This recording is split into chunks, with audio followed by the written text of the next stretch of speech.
నమస్కారం అండి. తెలుగు కథావళికి స్వాగతం. కథ చదువుతున్న నా పేరు ప్రజ్ఞ. ఈ వీడియో నచ్చినట్లయితే లైక్, షేర్ చేయండి. నా ఛానల్ కొత్తగా చూస్తున్నట్లయితే సబ్స్క్రైబ్ చేయడం మర్చిపోవద్దు. మరిన్ని మంచి కథలు అప్లోడ్ చేసినప్పుడు నోటిఫికేషన్స్ రావడానికి బెల్ ఐకాన్ క్లిక్ చేయండి. దొంగ ముసలివాడు. చలమయ్య చాలా ఆస్తిపరుడు. ఒక రాత్రి వేళ ఆయన మంచి నిద్రలో ఉండగా దొంగ ఒకడు పడక గదిలో ప్రవేశించాడు. వాడు ఇనప్పెట్టి తెరిచి అందులోంచి బంగారు, వెండి కాసులు తీసి మూట కట్టుకుని వెళ్ళబోయి లేచేసరికి కాలికి ఏదో తగిలి పెద్ద చప్పుడయ్యింది. చలమయ్య ఉలిక్కిపడి లేచాడు. దొంగ ఆయనకు కత్తి చూపిస్తూ "అరిచావో జాగ్రత్త" అన్నాడు. చలమయ్యకు భయంతో వెంటనే నోట మాట రాలేదు. దొంగ పారిపోయాడు. అప్పుడు చలమయ్య మంచం దిగి "దొంగ దొంగ" అంటూ పెద్దగా కేకలు పెట్టాడు. ఆ కేకలకు ఇంట్లో వాళ్లతో పాటు పొరుగిళ్లలో వాళ్ళు కూడా లేచారు. ఇలా జరుగుతుందని దొంగకి తెలుసు. అందువల్ల వాడు చలమయ్య వాళ్ళ ఇంటి గోడ దూకాక కాసేపు వీధిలో పరుగెత్తి దాపులనున్న ఒక ఇంటి గోడ దూకి లోపల ప్రవేశించాడు. ఎలాగూ ఇంట్లోకి వెళ్లడం జరిగింది కనుక అక్కడ ఏదైనా దొంగిలించేందుకు కనబడుతుందేమో అని వాడు పడక గదిలోకి వెళ్ళాడు. గదిలో ఇంకా దీపం వెలుగుతున్నది. మంచం మీద ఒక ముసలాయన కూర్చుని ఉన్నాడు. ఆయన ద్వారం కేసే చూస్తున్నాడు. దొంగకు ఒక చేతిలో డబ్బు మూట ఉన్నది. వాడు రెండవ చేత్తో బొడ్లోంచి కత్తి బయటకు లాగాడు. అయినా ముసలాయన అలా ద్వారం కేసే చూస్తున్నాడు. వాడు మరింత దగ్గరకు వచ్చాక అడుగుల చప్పుడవుతున్నది. "అబ్బాయేనా?" అన్నాడు. ముసలాయన గుడ్డివాడని దొంగకు అప్పటికి అర్థమయ్యింది. వాడు కత్తిని వెంటనే బొడ్లో దోపుకుని "కాదండి, మీ అబ్బాయి స్నేహితుణ్ణి" అన్నాడు. "వాడింకా రాలేదా? అలాగే పానశాలలో పడి ఉన్నాడా?" అన్నాడు ముసలాయన దిగులుగా. ముసలాయనకు ఒక కొడుకు ఉన్నాడని, వాడు రోజూ పానశాలకు పోయి తాగుతూ ఉంటాడని దొంగ అనుకున్నాడు. "వాడి రాత్రికి ఇంటికి రాడండి. ఈ కబురు చెబుదామని నేను వచ్చాను. కాసిన్ని మంచినీళ్లు తాగి వెడతాను" అన్నాడు దొంగ. "వాడెప్పుడూ ఇంతే. వాడి కోసం ఎదురు చూసి ప్రయోజనం లేదు. నేనింక పడుక్కుంటాను. మంచినీళ్లు పక్క గదిలో ఉన్నవి, తాగి వెళ్ళు" అంటూ ముసలాయన మంచం మీద నడుం వాల్చాడు. దొంగకు తప్పించుకునేందుకు ఇదే మంచి సమయం అనిపించింది. వాడు ఆ పడక గదిలోనే ఒక మూలగా తన డబ్బు మూటను, కత్తిని దాచాడు. తరువాత అక్కడే గోడకు తగిలించి ఉన్న శుభ్రమైన పంచ, చొక్కా ధరించాడు. వాడిప్పుడు దొంగలా కాక దొరలా ఉన్నాడు. "ఏం చేస్తున్నావు బాబూ?" అన్నాడు ముసలాయన. "బట్టలు మార్చి కట్టుకుంటున్నానండి. మంచినీళ్లు తాగడం కూడా అయింది. మీరు కాస్త గుమ్మం దాకా వచ్చి తలుపు వేసుకోండి. నేను వెళుతున్నాను" అన్నాడు దొంగ. "తలుపులు వేసుకోవడం ఎందుకు బాబు? నాకు ఒకసారి నిద్ర పడితే మరి ఒళ్ళు తెలియదు. ఒక రాత్రి వేళవాడు వస్తే ఇంట్లోకి వచ్చేదెలా?" అన్నాడు ముసలాయన మంచం దిగకుండానే. "తలుపులు బార్లా తెరిచి ఉంచితే ఏ దొంగైనా ఇంట్లో జొరబడవచ్చు. ప్రమాదం కదా" అన్నాడు దొంగ. "ముసలాడినైపోయాను. ఇంకా నాకు ప్రమాదమేమిటి? అయినా దొంగలకు మా ఇంట్లో ఏం దొరుకుతుంది కనుక వీధి తలుపులు తీసే ఉన్నాయి. వాటిని అలాగే ఉంచు" అన్నాడు ముసలాయన. దొంగకు ముసలాయన మీద జాలి వేసింది. ఎప్పుడైనా వీలు పడితే ఆయన కొడుకును కలుసుకుని బాగా బుద్ధి చెప్పాలి అనుకున్నాడు. తరువాత వాడు నిర్భయంగా వీధిలోకి వచ్చేశాడు. సరిగ్గా ఆ సమయంలోనే దొంగ కోసం వెతుకుతున్న వాళ్లల్లో కొందరు అటుకేసి వచ్చారు. వాళ్ళు దొంగను చూస్తూనే "వీడెవడో మన ఊరివాడిలా లేడు. ఇప్పుడు ఇక్కడేం చేస్తున్నాడో అడగాలి" అనుకుంటూ వాణ్ణి సమీపించారు. దొంగ వాళ్లతో "నేను ఈ పక్కింటాయన కొడుకు స్నేహితుణ్ణి. ఆయన కొడుకు తండ్రికి ఒక కబురు చెప్పి రమ్మంటే వచ్చాను" అన్నాడు. "అదెంతవరకు నిజమో లోపలికి వెళ్ళి తెలుసుకుందాం పద" అన్నాడు గుంపులో ఒకడు. దొంగ ధైర్యంగా వాళ్ల వెంట వెళ్ళాడు. అందరూ ముసలాయన పడక గదిలోకి వెళ్లారు. ఆయన మళ్ళీ మంచం మీద కూర్చుని ద్వారం కేసి చూస్తున్నాడు. "ఏమయ్యా, ఈ మనిషి మీ ఇంట్లో నుంచి రావడం చూశాం. మీ అబ్బాయి స్నేహితుడిని అంటున్నాడు. నిజమేనా?" అని అడిగాడు గుంపులోని ఒకడు. ముసలాయన గుంపులోని వారందరి వంక చూసి "వాడు చెప్పేదేది నిజం కాదు. వాడు దొంగ. చేతిలో మూటతో వచ్చాడు. రెండవ చేతిలో కత్తి ఉంది. ఆ రెండూ కూడా అదిగో ఆ మూల దాచాడు అన్నాడు. ఇద్దరు యువకులు ముసలాయన చెప్పిన చోటుకు వెళ్ళారు. అక్కడ డబ్బు మూట, కత్తి వాళ్లకు దొరికాయి. దొంగ పారిపోవాలని చూశాడు. కానీ నలుగురు యువకులు వాణ్ణి బలంగా పట్టుకున్నారు. అంతా మోసం. గుడ్డివాడినన్నావు, నిజమే అనుకున్నాను. నన్ను పట్టించాలనే కదా ఇలా అబద్ధం చెప్పావు అన్నాడు దొంగ. నిన్ను పట్టించాలని అబద్ధం చెప్పలేదు. ఒంట్లో సత్తువ లేనివాడిని. నాకు కళ్ళున్నాయని తెలిస్తే బహుశా నువ్వు నాకు హాని చేసి ఉండేవాడివి అన్నాడు ముసలాయన. అలాగా, ఏదో ఒక రోజున మళ్ళీ వచ్చి నీ మీద తప్పక పగ తీర్చుకుంటాను అన్నాడు దొంగ కోపంగా. ముసలాయన ఎంతో శాంతంగా, చూడు బాబు, నువ్వు దొంగవి. నువ్వొక్కడివి నా ఇంట్లోకి వస్తే నేను కళ్ళుండి గుడ్డివాడినయ్యాను. కానీ 10 మంది చేరేసరికి ఒంట్లో శక్తి ఉండి నువ్వు బలహీనుడివయ్యావు. దొంగ బలహీనుణ్ణి గుడ్డివాడిగా చేస్తాడు. సమాజం ముసలివాణ్ణి కూడా శక్తిమంతుణ్ణి చేస్తుంది. నువ్వు నా మీద పగమాని చుట్టూ ఉన్న 10 మందిని నమ్ముకో. అప్పుడు వాళ్ళు తప్పక నీకు మంచి బతుకు మార్గం చూపిస్తారు. వాళ్లను దోచి బతకాలనుకోవడం నీకు మేలు కాదు అన్నాడు. వెంటనే గుంపులో ఒకడు, తాతగారు బాగా చెప్పారు. ఇంతకాలం మనం గొడవ కాదులే అని ఊరుకున్నాం. రోజంతా పానశాలలో పడి ఉండే ఈయన కొడుకును మనమంతా కలిసి మంచి దారిలో పెట్టాలి. అది మన బాధ్యత అన్నాడు. ఆ తరువాత వాళ్ళు నిజంగానే ముసలాయన కొడుకును గట్టిగా మందలించి అతడి దురలవాట్లను మాన్పి ప్రయోజకుణ్ణి చేశారు. కారాగారంలో ఉన్న దొంగకు ఈ సంగతి తెలిసి విడుదల కాగానే తను పాత జీవితాన్ని విడిచిపెట్టి మంచి మార్గాన జీవించాలనుకున్నాడు. కథ సమాప్తం. కనకయ్య తెలివి. సీతాపురానికి ఒక మంత్రగాడు వచ్చాడు. వాడు తన మంత్ర విద్యతో ఏ రహస్యాన్నైనా తెలుసుకోగలనని ప్రగల్భాలు ప్రారంభించాడు. వాడి దగ్గరకు ఎందరో వెళ్ళారు. అందర్నీ వాడు తెలివిగా నమ్మించి ప్రతిఫలంగా బోలెడు డబ్బు సంపాదించాడు. ఆ ఊళ్ళోని కనకయ్యకు మాత్రం మంత్రగాడి మీద అంతగా నమ్మకం కుదరలేదు. ఒకనాడు ఊరి షాహుకారు లక్షశెట్టి కనకయ్య దగ్గరకు వచ్చి, మంత్రగాడు నాకు పెద్ద ఉపకారం చేశాడు.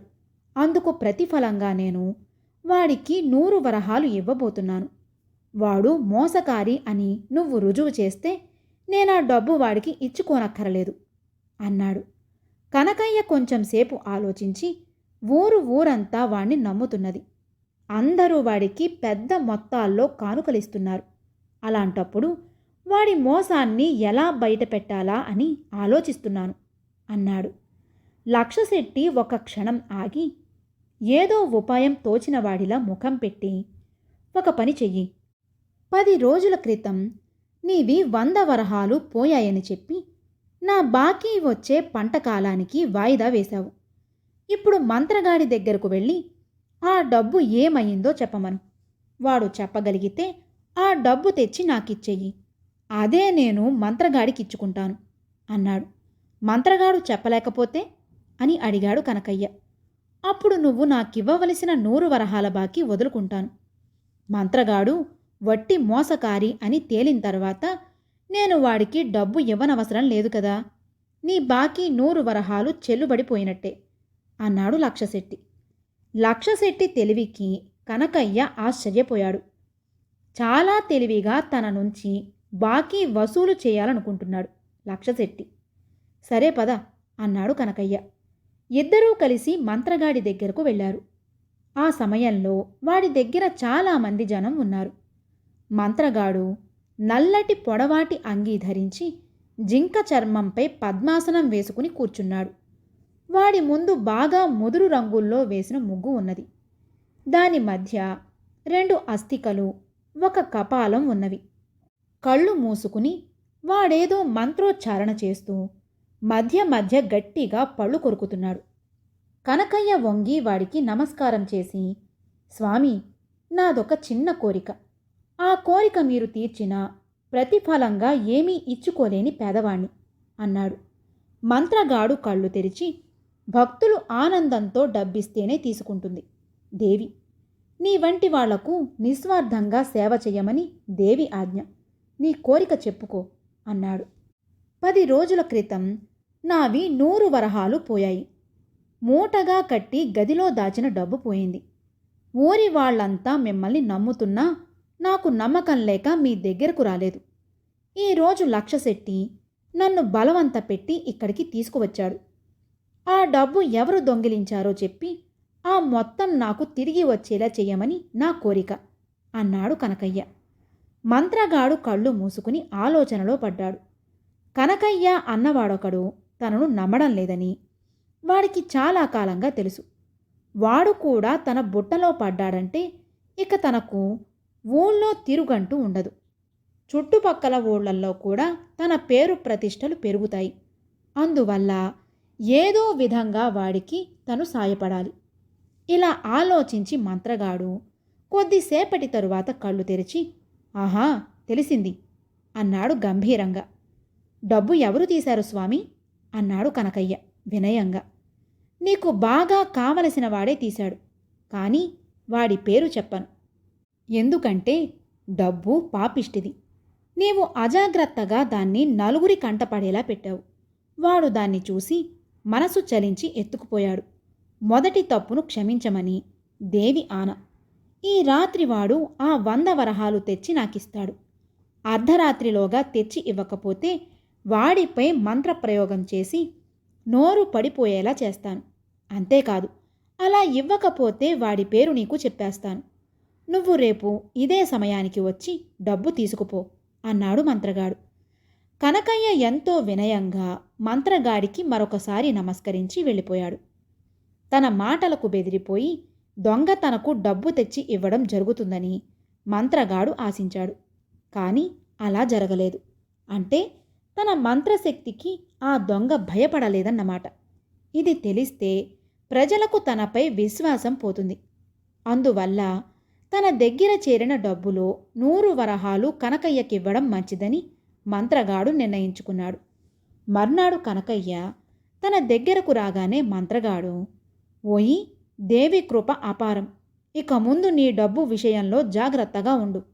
అజాగ్రత్తగా ఉండేవాళ్లకు దేవి సాయపడదు. రాత్రి దొంగ నుంచి నాకు డబ్బు అందింది. ఇదిగో తీసుకో అంటూ కనకయ్యకు చిన్న మూట అందించాడు. కనకయ్య డబ్బు లెక్క పెట్టుకుని చూశాడు. అందులో సరిగ్గా 100 వరహాలున్నవి.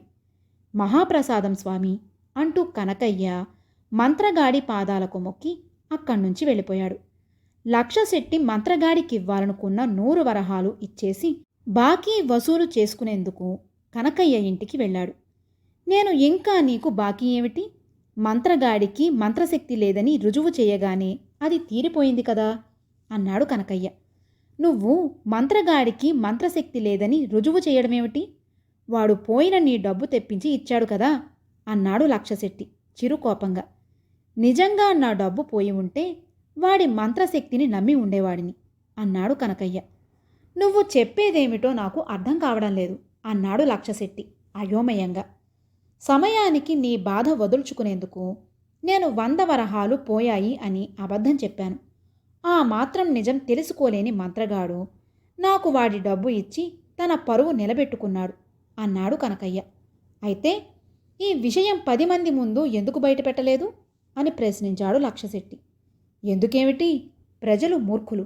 వాళ్ళు మంత్రగాడిని గుడ్డిగా నమ్ముతున్నారు.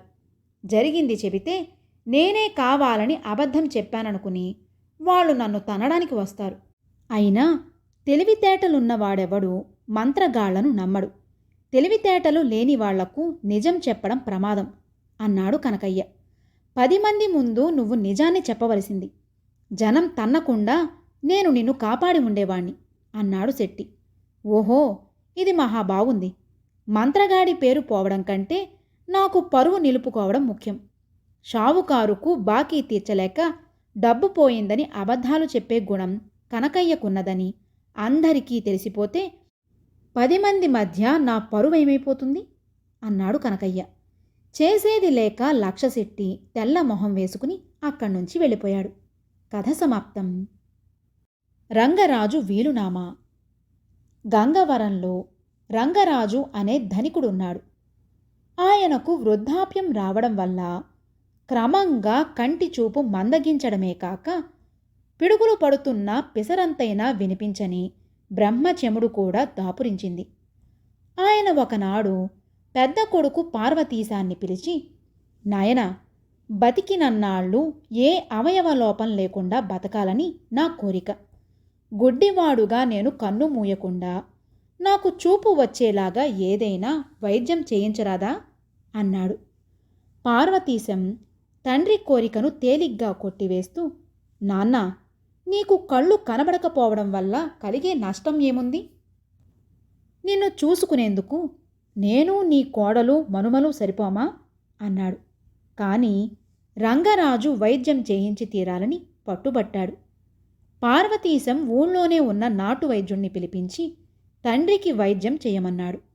రంగరాజు అదృష్టమో నాటు వైద్యుడి చేతి చలవో కాని కొద్ది రోజుల్లోనే రంగరాజుకు బాగా చూపు వచ్చింది.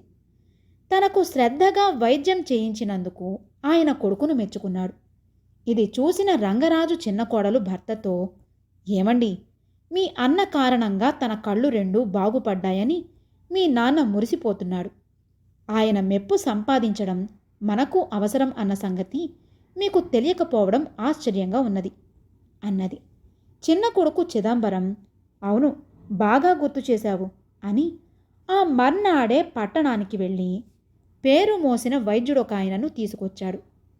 ఈ వైద్యుడు రంగరాజు ఇంట్లోనే ఉంటూ కొద్ది రోజుల్లోనే ఆయనకు చెవుడు పోయేలా మంచి చికిత్స చేశాడు. చిన్న కొడుకు తన పట్ల చూపిన శ్రద్ధకు రంగరాజు చాలా ఆనందించాడు.